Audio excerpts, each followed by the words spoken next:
In the beginning was the Word.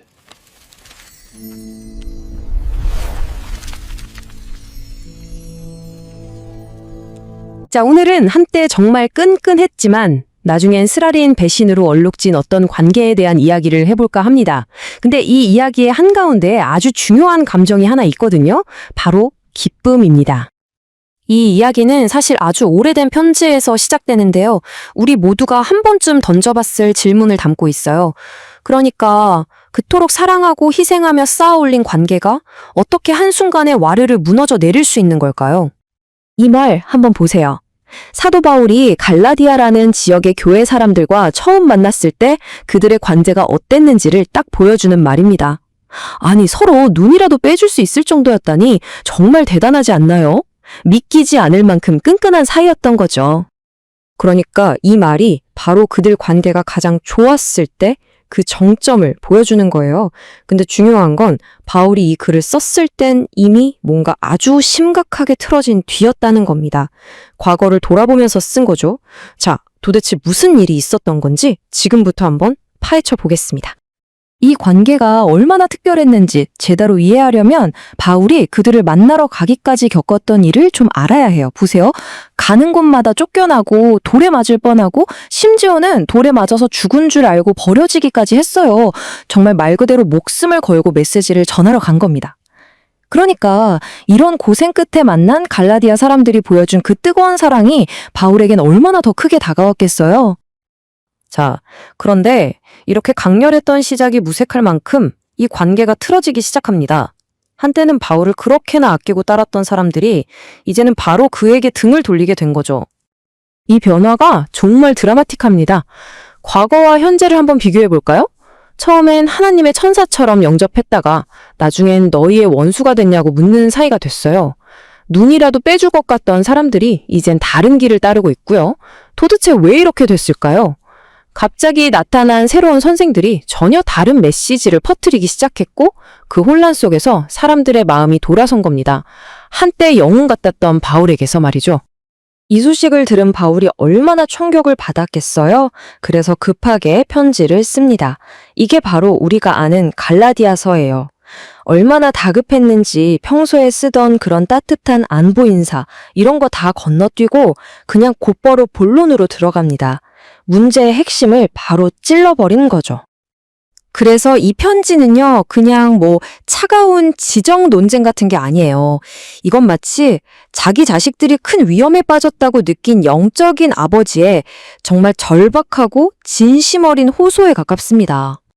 바울이 이 상황을 어떻게 진단했는지 보여주는 아주 중요한 한국어 단어가 하나 있어요. 바로 미혹입니다. 미혹. 이게 무슨 뜻이냐면 그냥 실수했다 정도가 아니에요.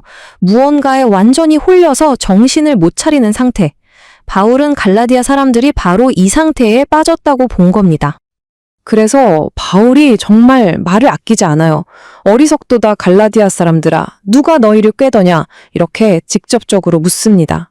사실 이 말이요, 원어로 보면 훨씬 더 셉니다. 거의 너희들 미쳤냐? 정신 나갔냐? 이 정도의 뉘앙스예요. 그만큼 강력한 충격요법을 써서라도 그들을 깨우고 싶었던 거죠. 자, 그럼 이 사람들이 대체 뭘 잃어버렸길래 바울이 이렇게까지 하는 걸까요? 바울이 안타까워한 건요, 그냥 어떤 생각이나 교리가 아니었어요. 그보다 훨씬 더 중요하고 훨씬 더 개인적인 무언가였습니다. 바로 이 질문입니다.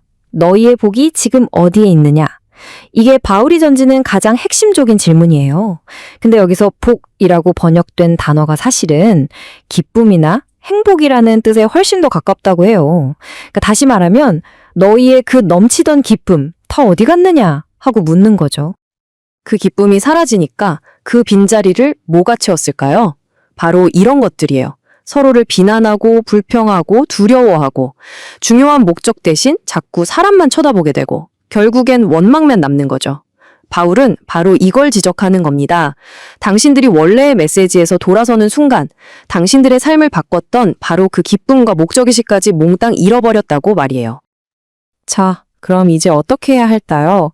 바울이 제시하는 해결책은 뭘까요? 그건 단순히 논쟁에서 이기는 게 아니었습니다. 그보다 훨씬 근본적인 것, 바로 다른 종류의 기쁨을 다시 찾아야 한다는 거였죠. 바울이 말하는 그 기쁨의 정체는 그의 다른 편지에 아주 잘 나타나 있습니다. 주 안에서 항상 기뻐하라.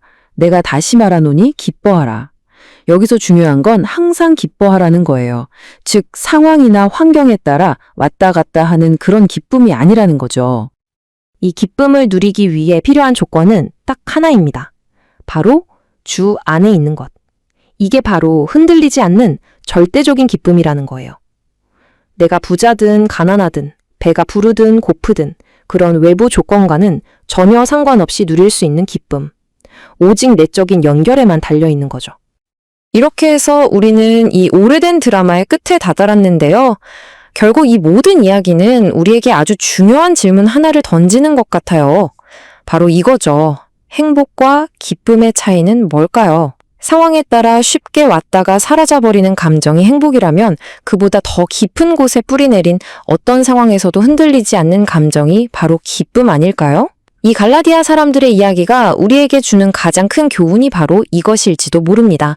여러분의 삶에서 진짜 기쁨은 어디에 있는지 한 번쯤 생각해 보시면 좋겠습니다.